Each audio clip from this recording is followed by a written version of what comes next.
Shalom.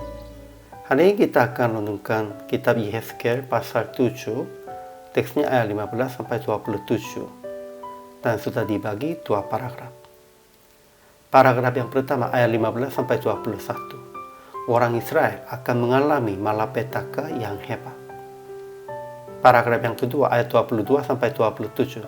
Tuhan akan menghakimi Israel supaya mereka mengetahui bahwa Ialah Tuhan. Kesimpulannya, sekarang pedang ada di luar kota, sampar dan kelaparan ada di dalam, di mana pun mereka akan mati. Mereka hanya bisa menangis, perak dan emas juga tidak bisa menghibur dan tidak bisa hentikan kelaparannya tentang mereka.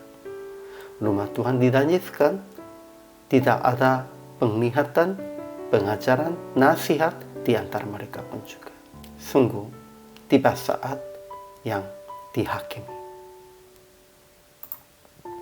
Ajaran tentang Allahnya. Pertama, Tuhan akan menghakimi Israel dengan murkanya supaya mereka mengetahui bahwa Ialah Tuhan.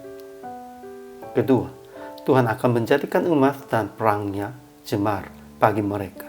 Ia akan menyerahkannya menjadi lampasan di tangan orang-orang asing dan menjadi jaran bagi orang-orang fasik.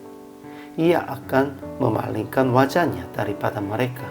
Ia akan membiarkan datang bangsa-bangsa yang paling kejam. Ia akan mengakhiri kecongkakan mereka. Ajaran tentang manusianya. Pertama, orang Israel akan dibinasa oleh kelaparan, sampar, dan pedang. Mereka akan tinggal di gunung-gunung seperti burung perkutut di lembah-lembah karena kesalahannya sendiri. Tangan mereka terkuali dan mereka terkencing ketakutan. Mereka akan kehilangan muka dan kepalanya akan digundul sebagai tanda perkabungan. Kedua, emas dan perangnya tidak akan dapat menyelamatkan mereka, akan menjadi jemar bagi mereka. Ketiga, bangsa-bangsa yang paling kejam akan datang dan melampaui Israel, menajiskan rumah Tuhan yang berharga, tempat-tempat kudusnya. Keempat, Israel akan mencari keselamatan, akan menginginkan suatu penglihatan dari Nabi, pengajaran hilang lenyap dari iman, dan nasihat dari tua-tua, tetapi tidak ada. Raja akan bergabung dan pemimpin akan diliputi kekagetan dan tangan seluruh penduduk negeri itu menjadi lemas ketakutan. Aplikasi hari ini.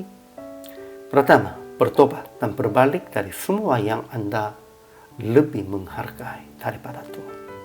Ya, kalau kita mengakunya Tuhan adalah Allah, itu artinya kita paling menghargainya Allah, Tuhan. Kedua, introspeksi diri tentang kesalahan sendiri.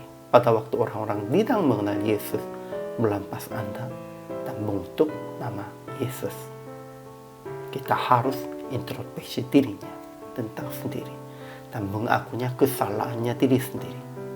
Ya, memang mengalami kesulitan itu dan dilampas dan dikutuk itu bukan karena Tuhan tidak memelihara, karena kita tidak fokuskan kepada Tuhan. Ketiga, mengaku bahwa keselamatan kita hanya dari Yesus, bukan dari yang lain, dan melihatkan ketaatan Anda dengan melakukan perintah Yesus, melakukan kebaikannya. Jadi PR praktik hari ini, introspeksi diri tentang kesalahan sendiri.